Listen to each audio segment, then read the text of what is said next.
Welcome back to another episode of What Time Is It? I'm John at What Time Is It? And I wanted to talk to you guys a little bit about a brand that is fairly polarizing in the watch world. But and I know why, but I do want to talk a little bit about that. And the brand is Panerai. Whether they get a bad rap or not, and obviously everybody can decide whether they're interested in Panerai watches or not. But I wanted to show you a couple of Panerais that I have. I believe that they are really neat, distinct brand of watches that if you curate them, meaning you do a little bit of background research and you're careful where you buy. I know that one of the complaints is that they are faked a lot, or at least were, and probably still are. But again, it's who you buy from, and being careful and having your watches inspected and these sorts of things to address that, and that you're comfortable with who you're buying from. But anyway, I wanted to go through a couple that I have that I think are fantastic. And I guess, I'm a little, I just don't quite understand where all the complaining about Panerai comes from. I do understand that the pricing structure of Panerai seems to be a bit out of whack, at least historically, when they're pulling in some movements that are ETA derivatives or not decorated, etc. And again, that there's benefits to these things too, right? These things cut both ways. You have a broken watch, and you have a fairly inexpensive ETA movement in there. It's really easy to ship off to anywhere to get it repaired, and that's a real plus. You don't have to send it to Italy to have Panerai work on it for God knows how much money, and 6 to 8 months of time, etc. But anyway, we can talk more about these kinds of pro-con aspects. But let's take a look at a couple watches. And obviously, I'm only referencing a couple watches because these are watches I've actually had the opportunity to have and wear. And both of these were purchased pre-owned, and let's get into it. Here's the first watch that I wanted to talk about. This is a PAM 219. This is what they call a destro because it's a left-handed. It's for left-handed wearers, so it can be worn on the right wrist. As you can see, the protector and the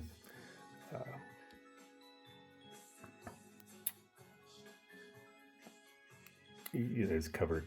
They're on the left side so that they have left-handed access if you want to wear it on your right. I wear all my watches, even though I am left-handed, I wear all my watches on my left hand. I don't really care too much about where the where everything's lined up at. But anyway, I really enjoy the Luminor aesthetic. I always wanted to watch with this contraption. As you can see, when you, if I get up close here, when you push in on the lever, it pushes it down and seals it for waterproofing or water resistancing. And when you release, you can now access to wind it or pull out the crown to change the time. And this PAM 219 just has the time function, and then you can lock it back in place. Pretty cool that way. So the crown is in that kind of format. This is a pre-owned watch. You can see probably has a bunch of scuffs on here, and I don't mind that. some people get freaked out about buying, pre-owned watches that have scuffs and things. That just makes it easier for me when once I start scratching them up, that I'm not so concerned about it. Look at that case back. Look at that. Okay. This is what, I just can stare at this for a long period of time and just really enjoy it. Okay. So, this is a probably not a fancy movement. Okay. This is an ETA movement. As you can see by its sheer size, this is a 44 millimeter watch, and the movement takes up all of those millimeters. Okay, this is an ETA based movement that's been, somewhat decorated by Panerai. Sorry, I'm not getting this in, but it's beautiful. It's beautiful. It's basically a pocket watch sized movement, or maybe a small pocket watch sized movement. It has 56 hours of power reserve. I think it's called the Caliber OPX. It's a manual wind, but it's based on an ETA movement. Probably pretty easy to repair for those who actually know how to do that kind of work. And I think it's gorgeous. So this is a watch bought used for $3,300. Okay. Depending on whether you think that's expensive, not expensive, etc. I'm just telling you where it was at, and used, working just fine. A little scratched around the bezel, nice sandwich dial. I mean, it's everything Panerai is purported to be. You can switch out these bands. I have a brown thick leather band that I switch between this black rubber that it came with. It's just a great Panerai watch that describes Panerai, I think, as Panerai was, etc. And not at an $8,000 to $10,000 price range, but at I think what's a pretty reasonable price range. So I'm very happy with this watch, and again, no, to each their own. Some people think it's ugly as hell. I have a rather, I don't know, large wrist. I don't know if it's a large wrist, 7.5-inch wrist. So I can carry this on my wrist without it like looking like a dinner plate. I believe 44 is about where 44, 45 is about where things wrap up for me. Let's take a look at another watch that I own, which I think is even more beautiful. This is a radio mirror. Okay. I should say that Pam Pam 219 I just showed you, that cuts back to probably somewhere in the early 2000s. So again, that one was probably in their heyday of popularity. Okay. This one was most likely built in 2018-ish. This is the 933 Pam. This is a 3-day power reserve, so 72 hours. You can see it has one complication, which is the seconds hand. This is not wound, so I should maybe wind this so you can actually see it in action. Not that there's much action to be seen, but we see the little seconds hand turn. Probably getting all kinds of fingerprints and things all over this. But anyway, this is a blue dial. As you can see, that Sunray dial. This is an aftermarket strap that I purchased. It came with the blue strap too, kind of like this, but I didn't want to wear it out. It was already worn, so I got a, not a cheap replica kind of, but I mean, you can find these all over the internet, and they're nice. This is a very nice band, but not, super expensive, maybe $60 or something like that. I spent a good chunk on this one. The last one was, like I said, 3,300. This one was 4,800, I think, all said and done. So definitely not cheap, but new, I'm sure it'd be, around 10,000 out of Panerai. Now, this is supposedly their in-house movement. This is a micro rotor. I want to show you this. It's just absolutely gorgeous. And um, uh, and I think you can see the micro rotor spinning in there. Um, um, but this is an in-house movement. There was only 388 of these made in the year, I think, 2018, 2019. This is a 42 millimeter watch. And, again, the reason I bring this up is used, it's at least in my opinion, in the reasonable range price wise.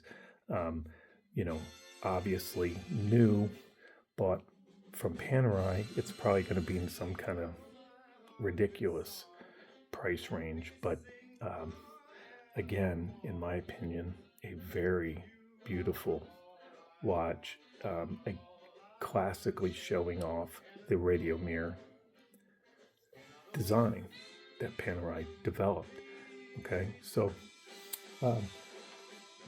again, the point of this is really just being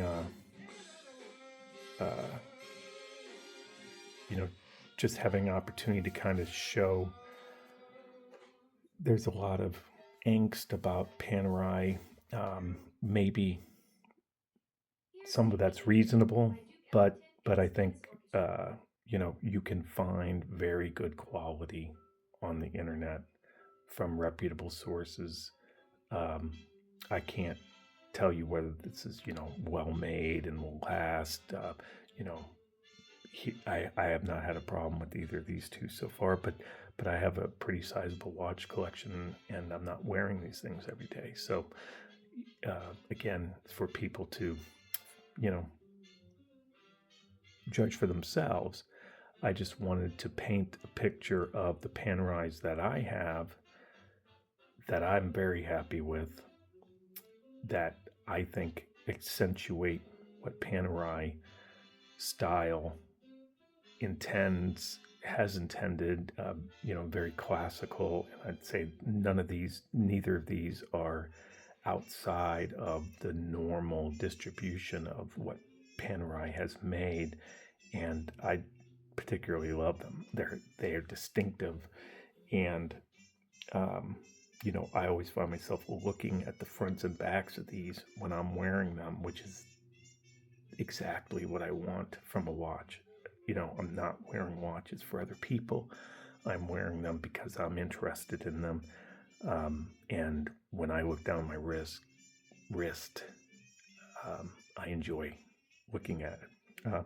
Obviously, these are both sandwich dials, meaning that